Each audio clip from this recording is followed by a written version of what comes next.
শিশু তাদের আত্মার মাগফিরাত চেয়ে আজকের এই অনুষ্ঠানের সম্মানিত সভাপতি মফিজুল ইসলাম ভাই, উপস্থিত আড়াইহাজার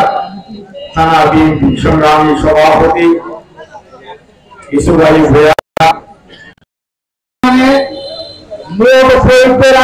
আত্মার মাগফিরাত কামনায় দোয়া মাহফিলের প্রধান অতিথি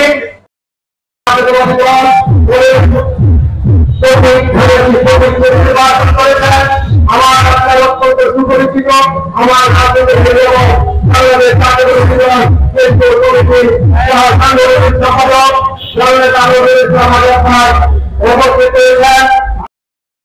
নেতৃবৃন্দ সবাইকে জানাই সালাম, আসসালামু আলাইকুম।